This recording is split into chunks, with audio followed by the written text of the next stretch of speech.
Hi. It's been a while. I've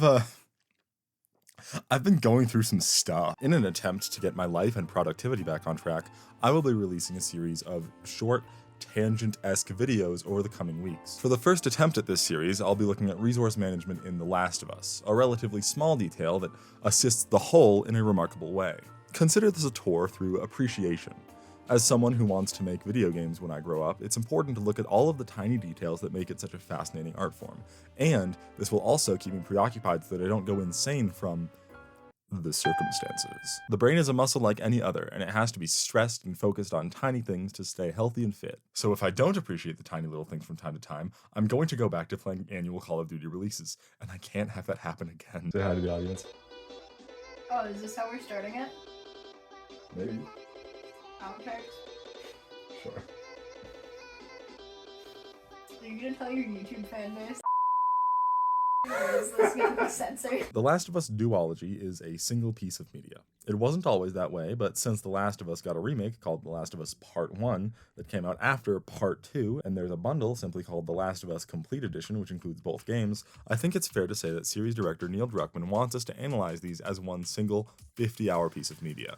I'd like to use this framework to analyze the way that the game's protagonists are differentiated in gameplay, particularly in the way that the environment shapes itself to their particular playstyles. There are three distinct chunks in this game: Joel's quest to deliver Ellie to the Fireflies, Ellie's quest to kill Joel's killer Abby, and Abby's quest to become Joel. Part 1 is considerably more action-focused than its successor. With developers Naughty Dog releasing it between Uncharted 3 and 4, they wanted it to appeal to a similar audience. For instance, Joel has a far wider array of weapons than either of Part 2's protagonists, and the upgrade system is vertical instead of horizontal, meaning that unlike Part 2, instead of upgrades using parts and supplements giving entirely new abilities or massive single-time upgrades, Joel gradually improves his weapons over the course of the entire adventure. These traits reflect upon Joel's characterization. In Part 2's roguelike mode, Joel's playstyle is defined as unstoppable, and in Part 1's remake, they specifically chose not to include any gameplay improvements like dodging and proning that were added in Part 2. Comparatively, Ellie's gameplay is almost entirely stealth, with any alert phase being triggered being almost certainly a death sentence unless the player can retreat to stealth immediately.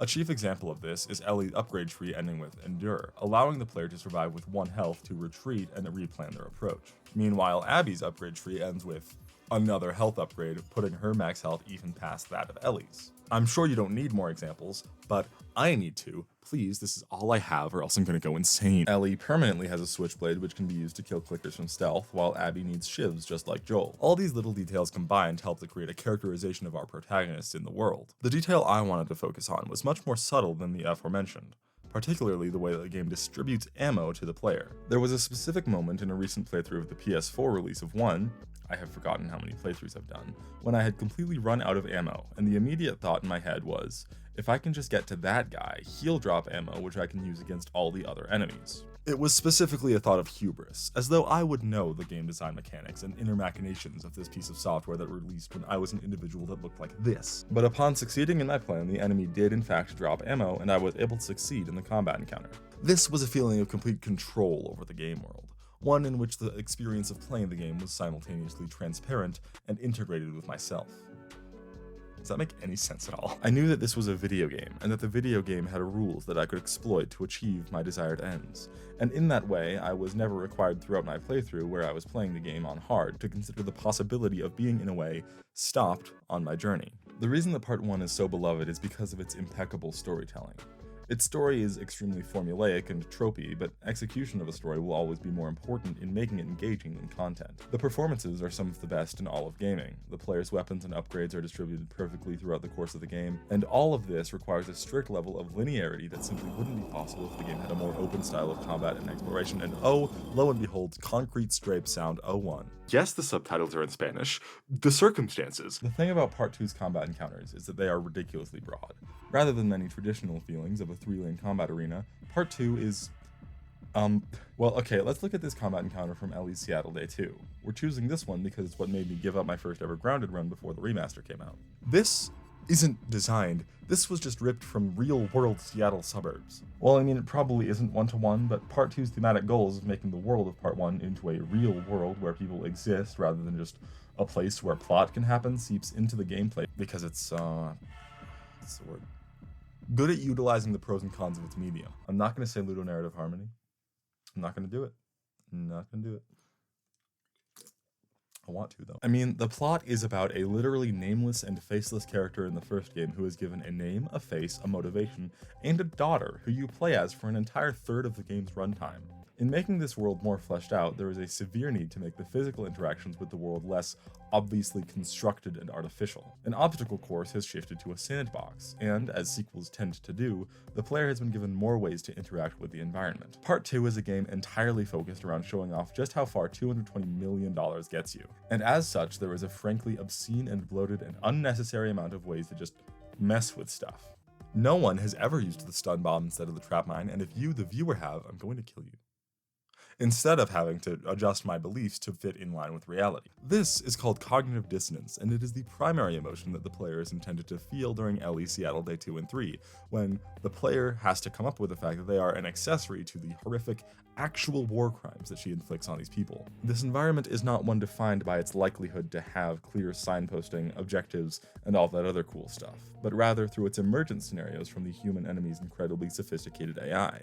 As such, there is a need for those scenarios to be broad and equally likely. Unlike in Part 1, killing an enemy while you have 0 bullets with all of your weapons is not guaranteed to make them drop ammo. This incentivizes the player to use all of their tools, including stun bombs, but primarily stealth. Jacob Geller described it best on his Something Rotten podcast.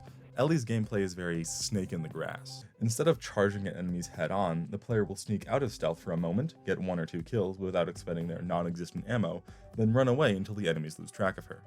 Joel is a 53-year-old man. Ellie is a 19-year-old girl, and the subtle ways that this game changes the way that ammo is dropped reflects their characterization. To be clear, the amount of ammo that the player has in both games is typically the same, not even enough to fully load their clip. But in Part 1, the experienced player knows that this is merely an illusion to encourage the player's sense of unease in combat. Every enemy is an ammo pickup, and you had better hunt them down as such. In Part 2, every enemy is a valuable resource that might be lost, and you need to use stealth, bricks and bottles, multi-kills with explosives, to minimize the amount of loss that comes with this loss of life. Where Joel cannot be stopped, Ellie cannot be aggressive. This is a small detail that has a very small impact on the actual gameplay, but immeasurable impact on the game's flow, pacing, and feel, while working in tandem with the characterization of the protagonists and the themes and stories of the series' narrative.